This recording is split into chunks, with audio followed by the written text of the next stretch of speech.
Good afternoon. I'm not Bob Klein. Unfortunately, Dr. Klein had a accident last evening. He is okay, but he is in the orthopedics clinic right now getting a wrist casted. So I am Glenn Cox. I'm Vice Dean of the School of Medicine. It's a pleasure for me to be here this afternoon to welcome you to the second in the 2007 Leadership Series. And I think we've got a real treat this afternoon. It's my pleasure to be here to introduce Dr. Phyllis Kritek, who is an expert in negotiations and a variety of organizational skills and issues. Dr. Kritek has previously been Dean of Nursing at Marquette University. She was the founding director of the doctoral program in nursing and the director of the Center on Nursing Research at the University of Wisconsin in Milwaukee. And she also has been the Florence Delma Hall Distinguished Professor in Nursing and founding director of the doctoral program at the University of Texas School of Nursing in Galveston. The reason she is with us this afternoon is to provide us some insight in negotiation. Among her many publications, she has a book, Negotiating at an Uneven Table, Developing Moral Courage in Resolving Our Conflicts. And again, it's my pleasure to welcome Dr. Kritek to the University of Kansas. Phyllis? Thank you.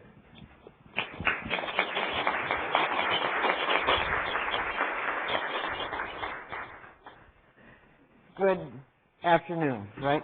Yeah. Just a few minutes ago it happened. You have a handout, so I'm going to assume that you have that. And that being true, that means you don't have to keep writing. Isn't that wonderful? Yes. You can write me a thank you note because my email address is available. Okay? And I want to thank all the planners that brought me here today, and I'll tell you why. I really think that the organizations that are willing to put this topic on the table are frontrunners that we ought to pay attention to nationally, because we're finally seeing people with some openness to look at these topics and put them out there. We have enough data on patient safety issues alone to say every intelligent, functional healthcare system in the United States needs to get this on the table and get it on fast, and begin to build skills and competencies. So I always like to take the time to commend the groups that do this, okay? So I commend you. Now, I would also like to start with the first thing I always ask people to do, which is turn to the people on either side of you and congratulate them for showing up.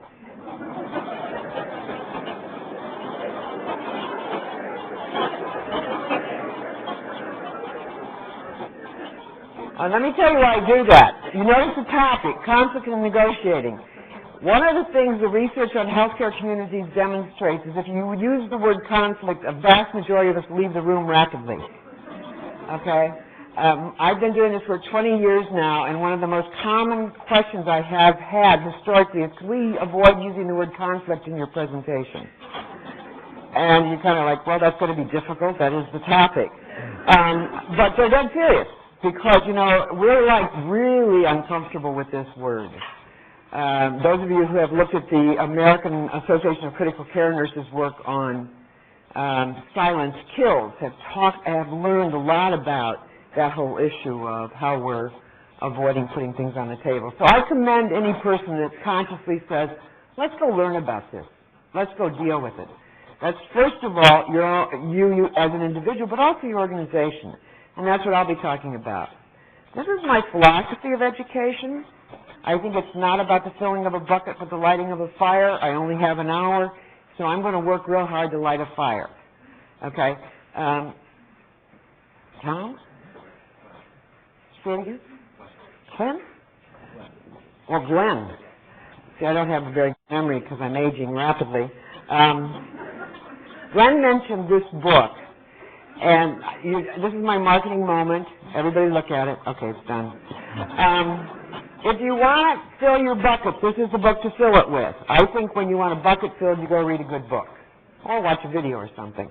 But for this very brief hour, what I'm going to try to do is give to you as many windows of insight as I can in a very short period of time that hopefully will lead to you saying, you know what, I want to know more about this. I want to do more with this topic. And the first thing you notice about conflict is what we think it is in the United States. This is essentially a way to get a handle on how you and I respond to this concept.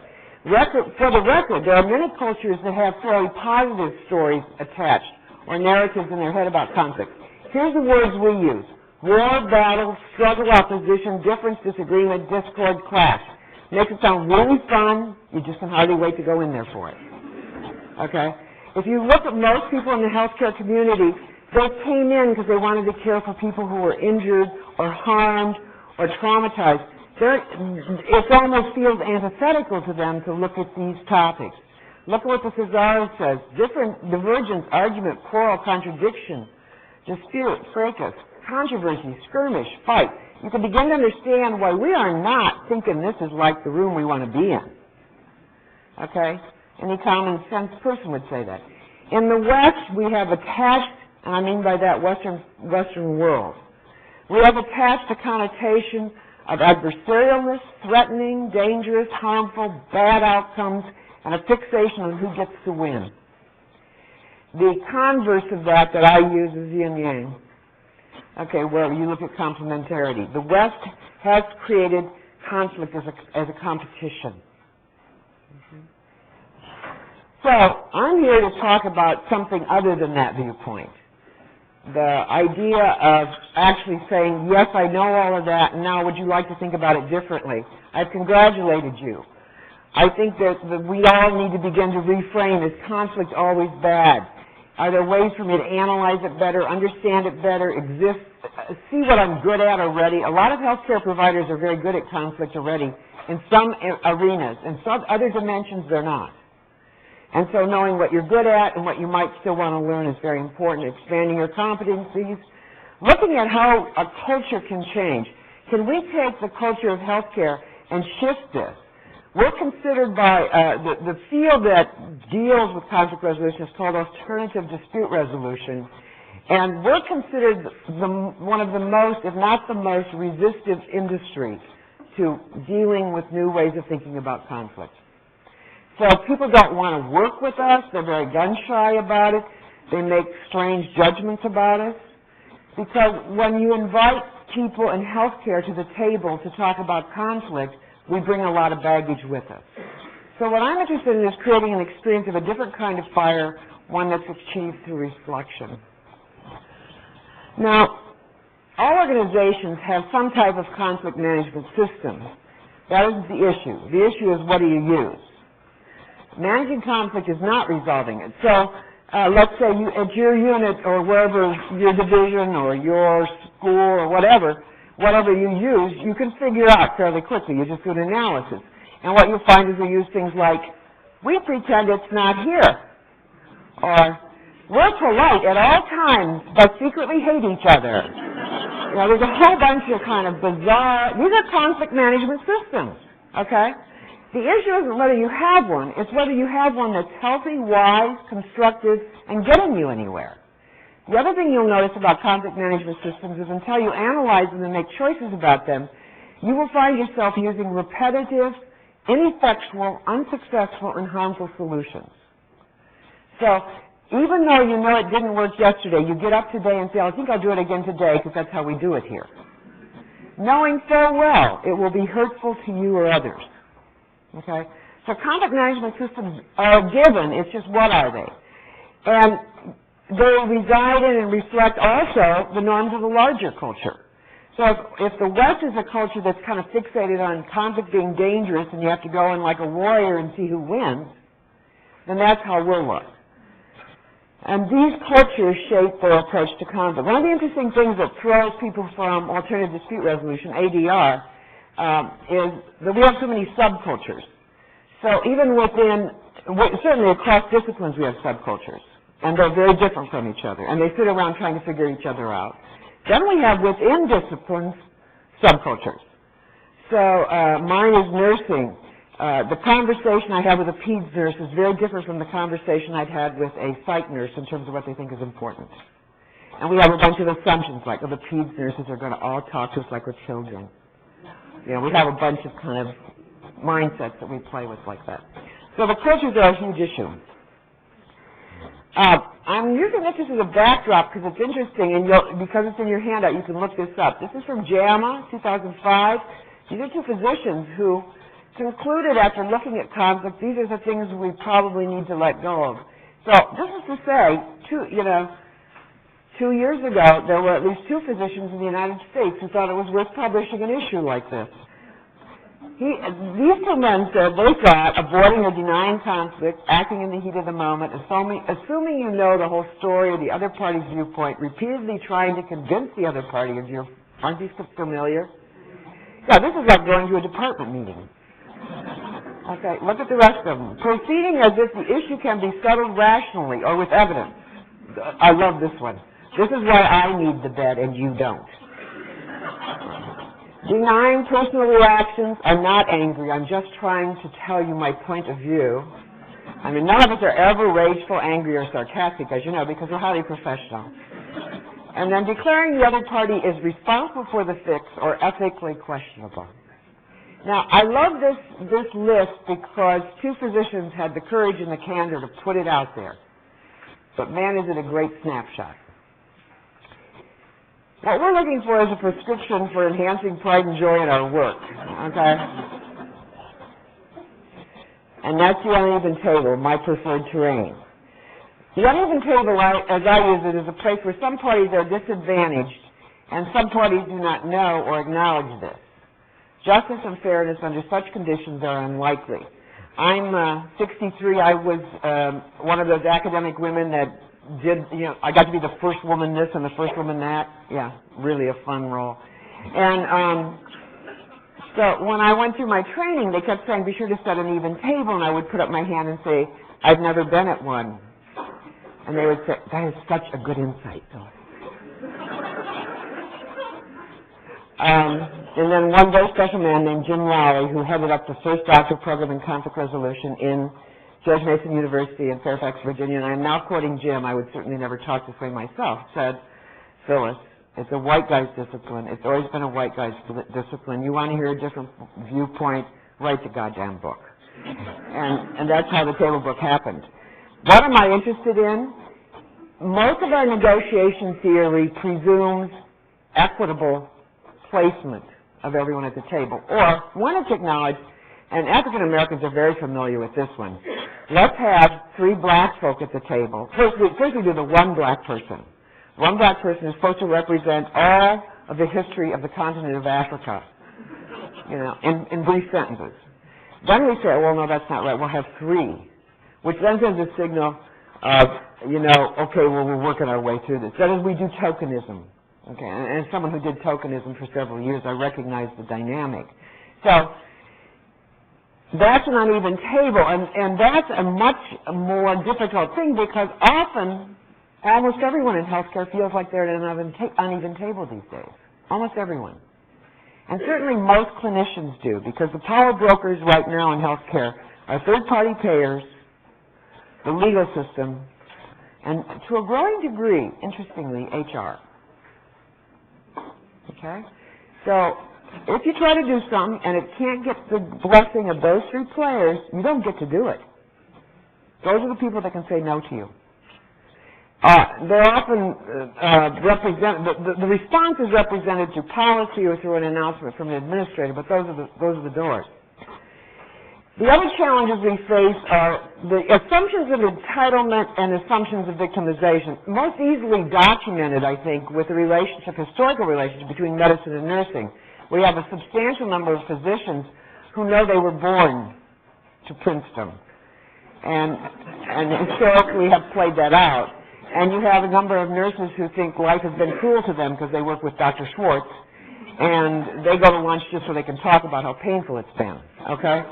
You have those extremes, and I say that humorously, but they're very embedded in our cultures.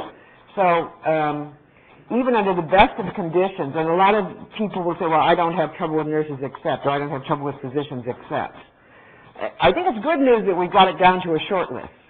So I cling to that. Okay? And then we tend to settle, but it's not a settlement. We tend to make sure in an uneven table that the outcome will ensure the continuation of the uneven table. A very good example of this is disparities in healthcare outcomes in the United States. We have enough research to document this for 4 or 5 centuries. I mean, we have massive information on disparities in healthcare outcomes according to minority status, and yet there's been no intelligent solution to that. That's a great example of continuously settling the issue and never getting anywhere. One of my heroes is Mohandas Gandhi. He has shaped a great deal of my view about conflict resolution because it's based on a commitment to nonviolence. I actually think peace building is a meaningful activity. And he says, you must be the change you wish to see in the world. It's a very tough request he makes. But one of the difficulties we have in healthcare is we say, here are the 12 problems. I'm fairly knowledgeable and actually possibly wise, and I have a list of what's wrong with us, and here are the people that should fix it. I thank you, O Lord, that I have no accountability. You hear that? Yeah. So that's a big issue, and so this is something to ponder. Now, I always provide occasional pleasant visions, just to comfort you. Besides that, I'm studying photography, and you're supposed to admire that I'm getting good at it. What is negotiating? This is the dictionary. To confer with another, to arrive at the settlement of some matter, to deal with some matter or affair that requires ability, and to bring about to conference, discussion, and compromise. Why do I underline those 3 words? Because you're trying to get a settlement, you better have some ability to do it, and it's a process. You have to bring something about. A lot of us think if I come up, say 7 declarative sentences to you, that should have made it happen. Because mine are true and they're rational. And unfortunately, yours aren't. Right? So what we do is verbal sparring, and we have a lot of very bright people in healthcare. Okay? To survive in healthcare today, you have to be fairly bright. I think we're doing an interesting winnowing because if you can't keep up, you leave. It's not an easy place to work these days. So we have very bright people. So if you're going to have sparring matches, we've got the people to do it. That's not a negotiation, though. That's just a competition with words. Instead of using knives or guns, we just use mouths.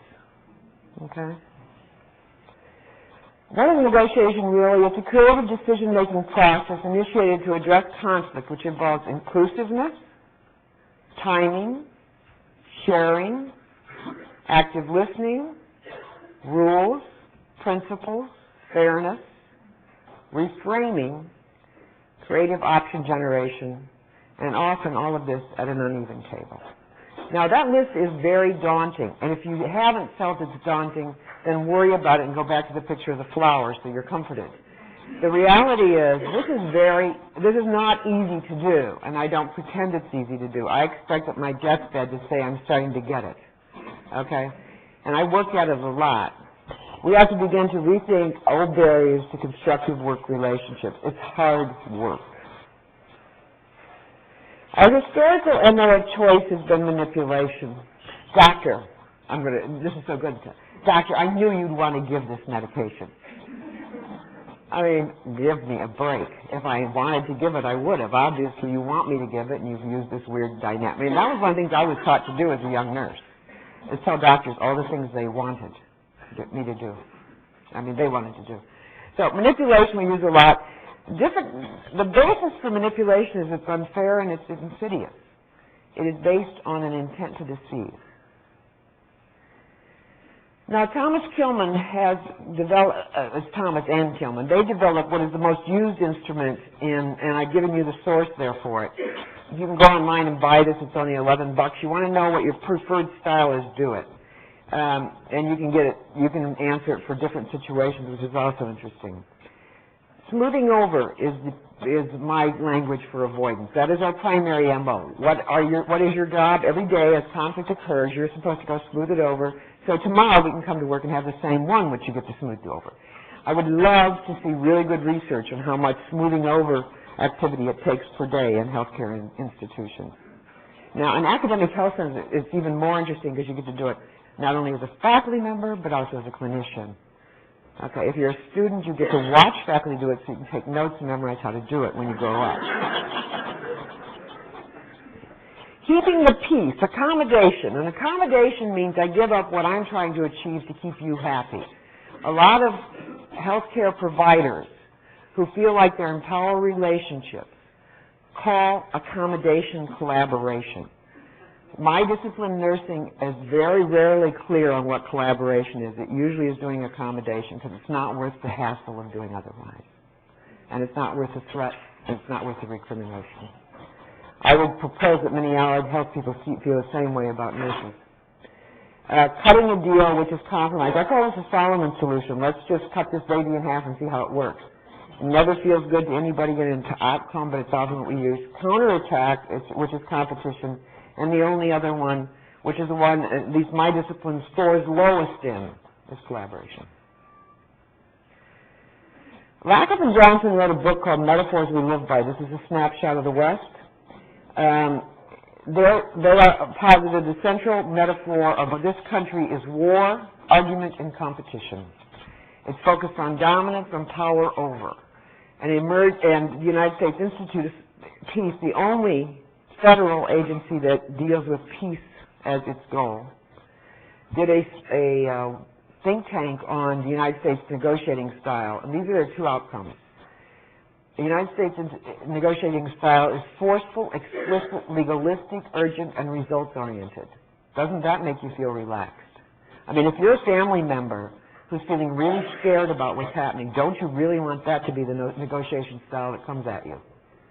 And it happens all the time, and you know it as well as I do. You may even do it. The other thing is that other countries looking at our negotiators say, we really engage in power-based efforts to persuade, sermonize, or browbeat people to accede to our viewpoint. It's in a position of entitlement. They don't even think it's a negotiation. Okay? So one of the problems is if you're going to learn about negotiation, you better pick the course carefully. Because there are a whole lot of courses that can tell you how to continue to be dysfunctional by using power dynamics and pretending you're negotiating. These all assume a fair and even table where all parties are equal, normalized dominance dynamics, and sustained dominant culture beliefs. Okay, 70% of the world, of the population of the world, are people of color. And the predictions, if you look at UN statistics, are the majority of who's in this room, which are European American probably, most of you are European American, will go down to 12 to 10% fairly soon.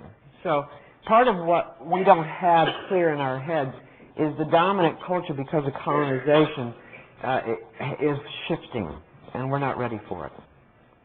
We have a healthcare system created by European Americans for European Americans, and pretty much controlled by European Americans. I just put this in because it's kind of fun. Sternberg has a great book called Why Smart People Can Be So Stupid. His three major premises: they act omniscient, they think they know more than they do; omnipotent, they think power applies in all domains; and they think they're invulnerable. They have an illusion that control works. Control is a profound illusion. It's a good book, but I just put it in there to say, doesn't that feel a little familiar? So we need to build new bridges of self-awareness. You notice it's a modest little bridge. I'm not asking you to do the Golden Gate yet. Gender's another context. I'm currently reading the book called The Female Brain, which is by a physician who is a neuroscientist. And she reports these. I love them. A woman uses 20,000 words per day while a man uses about 7,000. Folks, that's a difference. Or a woman remembers fights that a man insists never happened.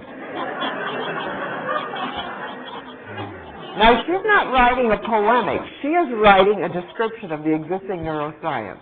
Okay. Cultural norms and practices in the workplace and leadership. The absolute fixation on Pelosi's number of eye blinks, I thought was a moment of truth. And watching very anxious males try to report on Hillary Clinton in the news, it's just a delight. You know, you're like, why don't you go do like a sensitivity training thing first and see how it works? Habits of dominance and habits of victim think shape all of this. And the finding a balance of a gender-based dialogue is a tough thing. Now, these are my grandchildren. The reason you get to see them is because I'm the speaker and you're not.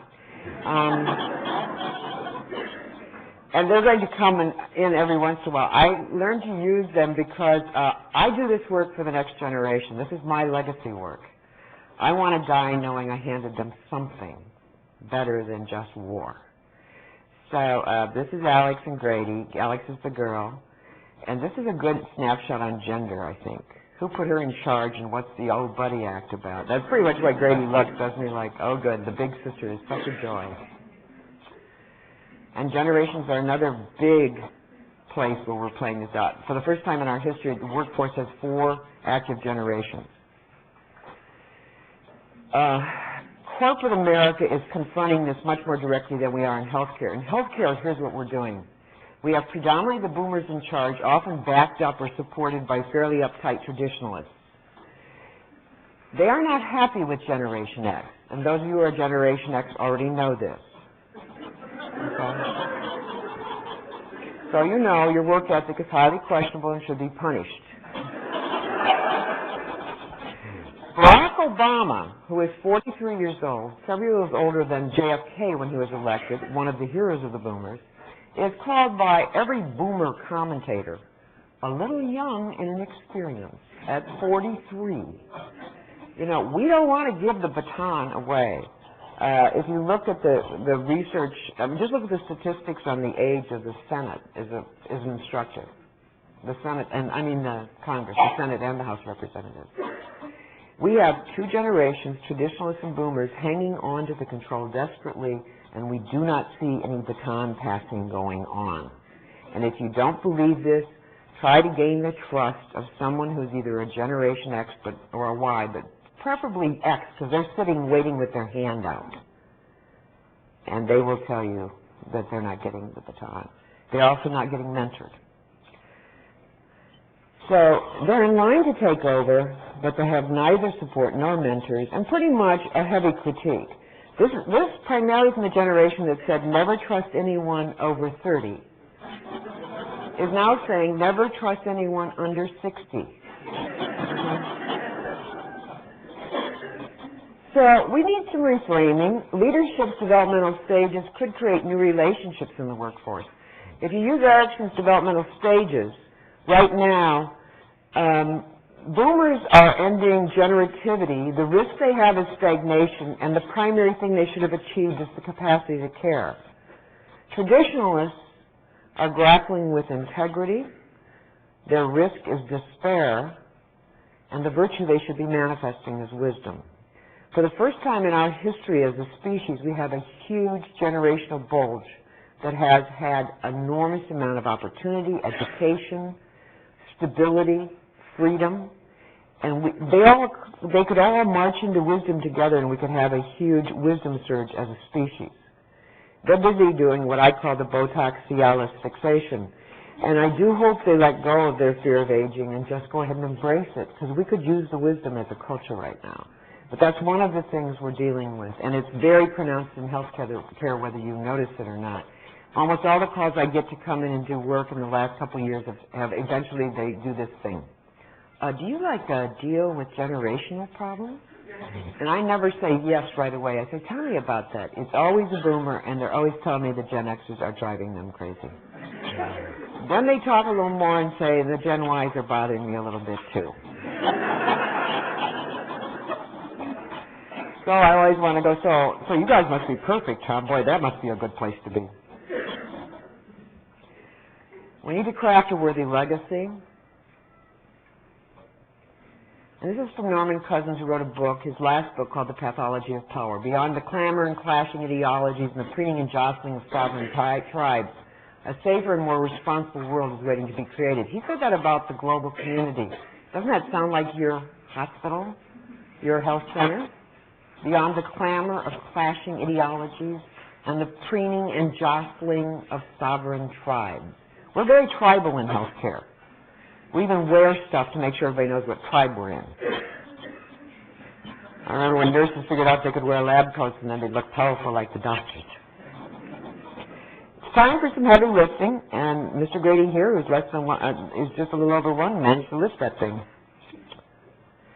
a safer and more responsible world in context. What do I mean by that? Healthcare system. These are from Rob Robson, who's an ED doc, a friend of mine in Winnipeg who does this work, and Jenny Morrison, who's a lawyer, and they wrote an article saying, why doesn't healthcare buy into ADR? It's a complex adaptive system. It's hard to understand. It's often seen as chaotic, and actually, I also think it's often chaotic. It has widespread inequalities and imbalances of power. Widespread.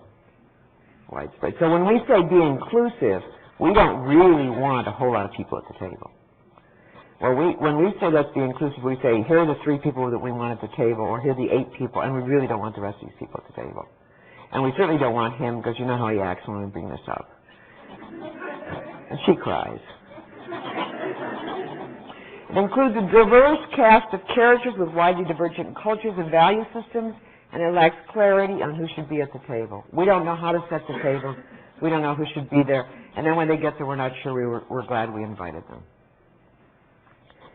And we have a lot of conundrums. Our fundamental ethics is do no harm, yet we comfortably do harm to one another daily, repeatedly, incessantly, and refuse to call it harm. So people are actually injured by us, and we don't call it harm. Because he's a son of a bitch, he deserves it. Right? Well, imagine if you said that to a patient. Okay, or a patient family. We know better. We know better. And we know how to function. We had a historical pattern of litigation as a problem-solving device. So rather than say, how can we create new collaborative relationships or new patterns of research on malpractice issues, harm to patients. The research says 95 of all malpractice suits could have been solved. 95. Some research says 98. With 2 words. A patient hearing from the practitioner, I'm sorry. What do we do? Say nothing. Do not admit you did anything wrong. For God's sake, don't say I'm sorry. That's like an admission of guilt. And we turn it into a litigation. We are habituated to litigation as our problem-solving device. We industrialize and corporatize by also implementing some things that were kind of crazy. We now know re-engineering and downsizing aren't working for corporate America in a lot of cases. We made it a fetish in the 90s and destroyed an enormous amount of care. We don't know how to manage polarities of cross-containment with quality. One's always seeming to win. Mostly cost-containment. And we have a high-stakes mission. We deal with life and death issues. We are not, my firstborn is a physician, which has been a great adventure. And my secondborn is the youngest district manager of Victoria's Secret. You can applaud or you can just hear that.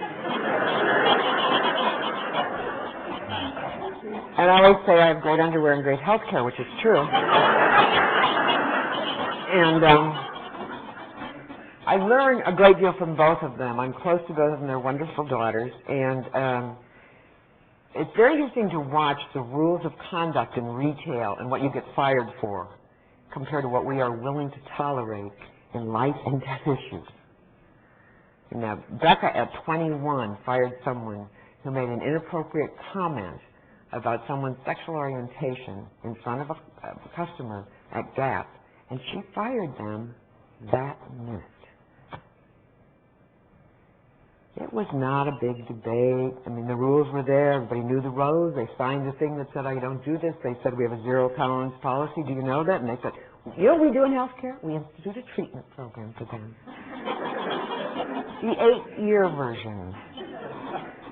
And when they do it again, then we say, they're trying so hard. But we have some profound assets. We're humanistic, value-based. We have common goals. We're invested in quality and advocacy. We're grounded in an ethical discourse. We have enormous credibility by the public, particularly my discipline, which Gallup poll has demonstrated is the most trusted and viewed as the most ethical. I just had to do that. Every year since it's been on the list, of course it only got on the list like 7 years ago because they didn't even know we existed till then apparently, and to do work that is integral to human existence and well-being. These are profound things to have in your backpack. We are so blessed to have them, and they're great motivators. They're great forces to help us move forward. So it's time to take a break and reflect. Okay? We need to draw back and start thinking through where we're at with this.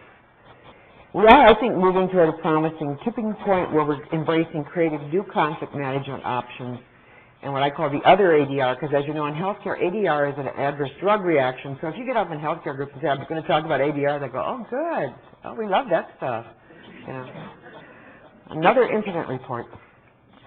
What do you need for a tipping point? A few good people, contagious ideas with stickiness, conscious choices, little causes can have big effects, awareness of context, and certain that change can happen in a moment.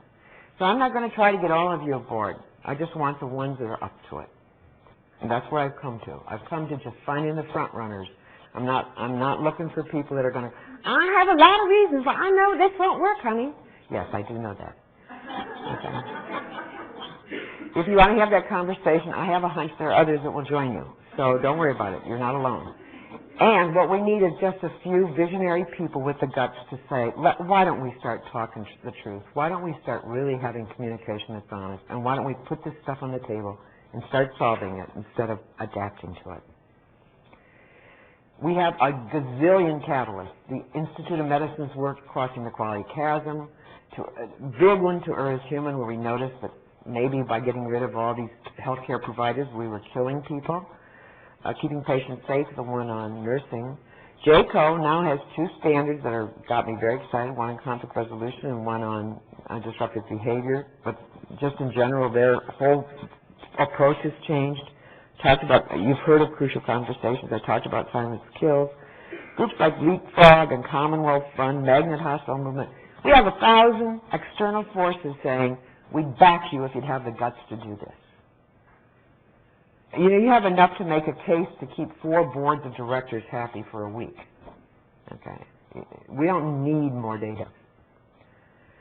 In crucial conversations, AACN and Vital Smarts found that what we wouldn't talk about was when people broke rules, made mistakes, that we failed to support them, that we didn't acknowledge when they were incompetent, that we didn't deal with the fact that we had poor teamwork, that we were disrespectful and did not acknowledge and deal with that, and that we were given to micromanagement.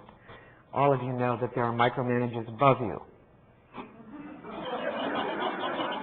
Happily or not. So some themes emerge. Conflict unresolved leads to patient harms, patient dissatisfaction, poor work environments, employee dissatisfaction and resignations, failures in leadership, wasted resources, and poor cost containment. This is a long list. It doesn't make sense. If you could clock the hours we're using on conflict and its sequelae, you could get rich as an organization. Why don't we take the time to take another look? And we keep saying the same things. We should communicate, collaborate, etc. I was taught that collaboration was essential over 40 years ago as a nursing student. It strikes me as interesting that for 40-plus years, we're still saying the same sentence to me, as if somehow repeating it incessantly will make it something that we do. Okay? Either we're going to do it or we're not. Authentic collaboration and constructive communication have become moral imperatives, however. The refusal to take action is now viewed as a form of negligence and harm. That's the good news. Negotiation competency has thus become an essential skill. It's no longer optional. You may want to treat it as optional, and you'll get the consequences that come with that. For me, hope springs eternal. But I will give you your yes but time. This is your yes but time. I do it all the time. I must be good at it. Or I have to do it under impossible conditions, so there's nothing I can do to improve. Or I have a list of people who need this more than I do. Or I am real nice and it works, and everybody likes me a lot. I am getting what I want, and I get it my way, why bother? Or my favorite, I know nothing will change anyway. I've worked here 422 years. Now, lessons from the next generation. This is a visual process of helping you see how collaboration looks in healthcare. Okay, this is how we like to think we present ourselves. Here's Alex and Grady. And so Mommy says, okay, let's take a picture. Now put your hand around Grady. He's just a little baby, Alex. Now, Alex has been the first and only child. You know, she knows she's important, special. Oh, God, another picture-taking moment. She's so happy. Then Mommy says, do not put him in a full Nelson there, honey. Now, Mommy's moving up, and Alex is saying, I don't know if I really want to get cuddly with this person. What do you mean I can't do the head thing? What do you want of me? Notice mother's moving in closer and closer in a state of anxiety. I'm not enjoying the picture taking anymore, mother. Notice Alex is going through all these crises, and Grady is asleep through the entire thing. Is this familiar? I'm out of here, Mommy. Grady wakes up and bawls. That's a wonderful sequence for me on how we collaborate. Then we go to our respective departments, friends, units, divisions, specialties, and say, you're not going to believe what just happened to me. And you can be Grady or Alex, it doesn't make any difference. The fact is, one of my favorite throw lines, things do not change, we change. If you want to keep telling your organization to change, good luck. Either you change or you don't change. And we're going to have some places we have to do transitions. Structures from hierarchic to participatory into more flat futures. Let me tell you why a generational difference is there. If you're a boomer or a traditionalist, strike up a conversation with someone in Gen X. They actually understand this stuff, but they understand it intuitively and viscerally. The best image of these kinds of structures for me is Google. The company, Google. Okay, it isn't unsuccessful for the record. Relationships move from authoritarian to courteous, and authenticity is valued, and competencies move from structure dictated to individualistic, and they are complex, chaotic, and they're congruent. That's the shift we're in. Whether you like it or not, we're going to complexity systems as a conscious process. You don't have to like it, but it's going to happen anyway. And actually, this is a little announcement for the traditionalists and the boomers. You actually will die. Okay? When that happens, the generation standing in the wings waiting to take over will take over, and this is what they know. They don't work on this, they get it. There is a web of reality that we're all in, and we need to struggle with that web. And this is one of my favorite Einstein quotes. He's one of my heroes. You can't solve a problem from the same level of consciousness that created it. Now, this is probably the most important picture I have for you, and you notice it's small so you can't see it, and you say, that idiot, why'd you do that? Because it needs to be on one page. What I'm really talking about is oops, I didn't mean to do that. Now, what do I do here? Oh, it went away. Not that I'm nervous about technology, I want to assure you. She said, hyperventilating publicly. What I'm really talking about is a shift in consciousness, right? And the first three pieces of this are sort of fundamental to all ADR theory. That if you have a situation where you're dealing with power, okay, then you usually get in that authority and competition issues, and what you're engaged in is a thing called war. So 90% of what we call negotiation in healthcare, or communication, or collaboration, or we're having a meeting Tuesday on that, is war. Okay? Now, that's our central metaphor, so it's what we're good at. It is very easy to seduce a healthcare provider into a war. You can do it in a heartbeat. Did you know that Ortho said, fill in the blank, you can make up anything. It's easy to start a war in healthcare. If you move to a higher level of consciousness, you go to rights, and there you're dealing with the issues of entitlement and adjudication. And the manifestation is legislation and policy. So the policy handbook in healthcare is the best example of when you're having a experience that's called rights-focused. Only when you get to the interests of all the parties are you in a negotiation. Until then, you're in something else. Okay, and then you deal with the needs, desires, hopes of all, underline all, not just yours, all involved parties. And my conviction, only when you get to relationships are you in collaboration, whether inclusive, fair, respectful, and transparent. Now, the history of healthcare over the last 15 years is a study, and us claiming the bottom one and absolutely being fixated on the top one. We usually float up there, though. Well, I am interested in what you're concerned about. Well, you do know that our division has always had that unit. Well, I am the department chair. That's a float out. Power, rights, interests, and relationships. we won't break through this until we get to relationships. We're going to have to go to relationships to do it. And even if we do a little of that, it will break an enormous amount, because the positive of any enterprise has disproportionate power over the negative. Negative is something that essentially winds down in its own entropy. So you're always advantaged if you go with positive. You just have to decide to do it. We're really good at negative because that's what we're trained to go in and find what's wrong. Hi, how are you today? I just want to know what your symptoms are. And that's what we do. We also prefer the hemorrhage to the hangnail. So we not only look for what's wrong, but we like big wrong things. Yeah, I mean, and then I'm really doing something. What do you know? I'm doing something serious here. I'm not doing one of them family practice things. I'm important. Okay. Yeah. What do we need for the shift? Well, we have to look at what we're able to do now and what deficiencies and habits we have that keep us from being effective. We have to see what we need to acquire. The big one being awareness of self, the things I control, which is my behavior, not theirs. Relationship competencies that could alter my behavior. Collaboration, what does it look like? This for me is a seismic shift. As I told you, I've been doing this for 20 years, and sometimes it feels like, this is my image, if you've all seen, a lot of you have kids, you've seen Sesame Street? Yeah. Well, you know how Big Bird looks?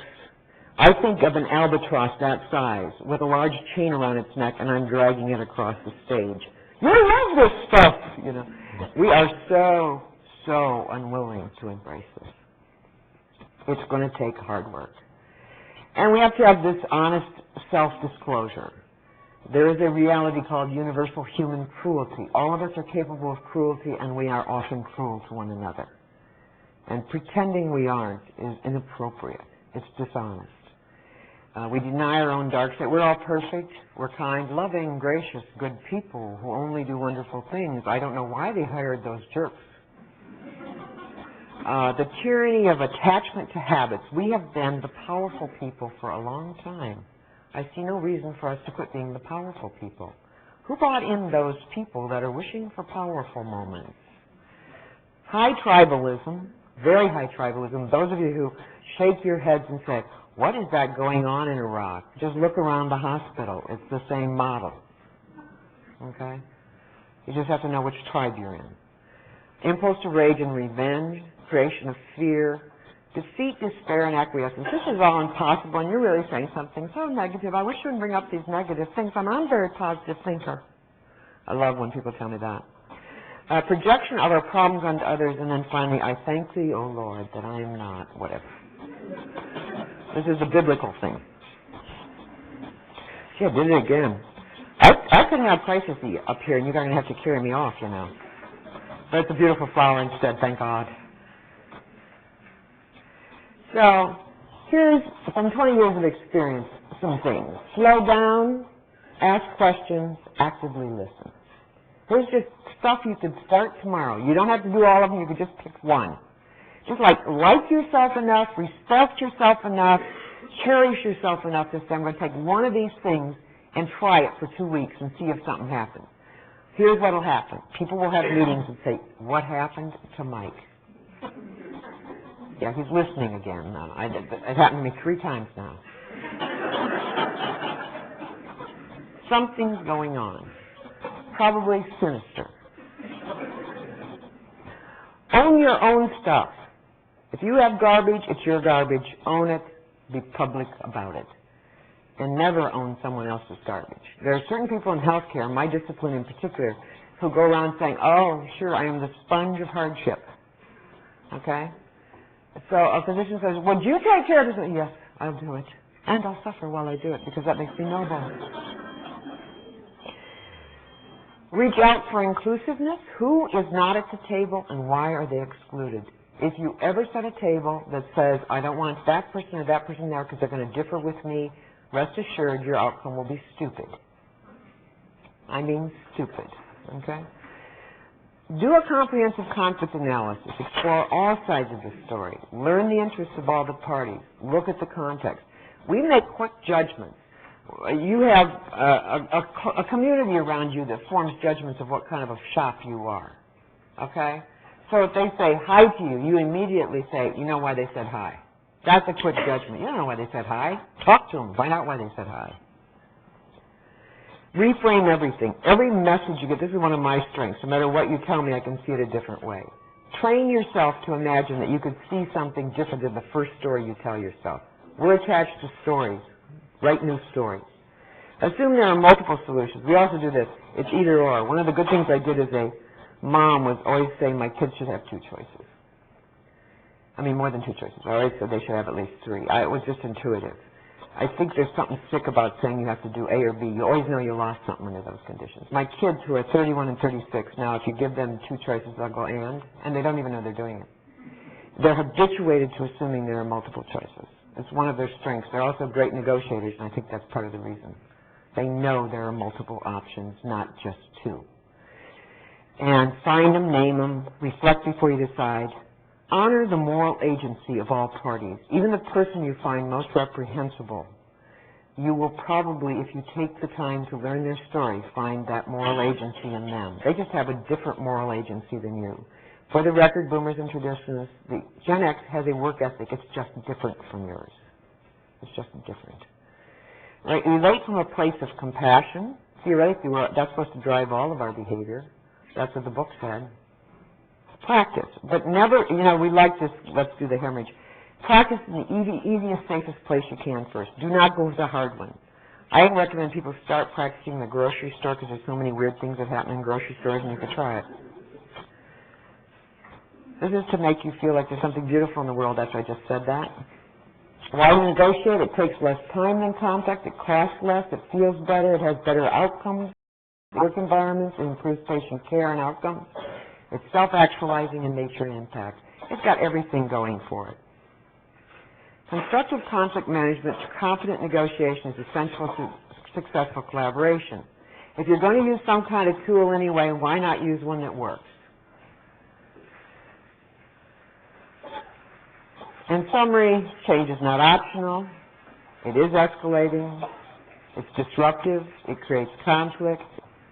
If you're going to have to do something about it anyway, you might as well do something intelligent. Negotiation can provide those tools. The skills can be learned, and they'll pay off in the work. Now I'm going to give you a visual of the same phenomenon. This is Alex riding a horse for the first time. You'll love it, Mommy. I don't think so. This is you facing negotiation, okay? No, really. See, that nice lady's going to help you. I really don't like what my mother has decided. I think I'm going to tell the lady that I don't really think much of her. Oh, notice, my mother's laughing uproariously. How compassionate of her. Mother, why did you do this to me again? Oh, okay, I think I can get this. I can get this. Oh, this isn't so bad. I'm actually fairly cool at this. I think probably photos should be taken. I'm getting really good. Wahoo! This is the change process if you let it happen. Small people always teach us the most important things.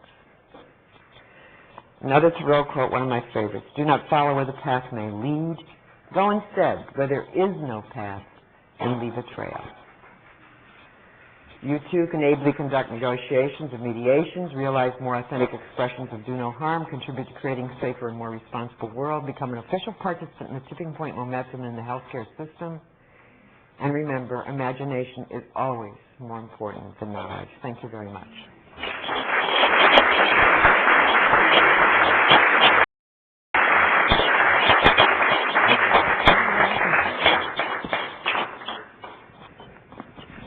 Thank you. We are coming short on time, but maybe one question or comment, if there are any?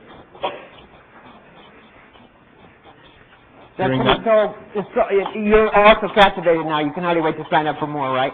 Great. Thank you for coming. Thank you. I'm sorry. Yeah. Yesterday. Yes. I did a workshop yesterday. Okay. Yesterday, you convinced me that I no longer had to avoid conflict. Good. Now you've made me believe that it's better to be a good negotiator. Yeah. Great. Congratulations. Okay, I've learned.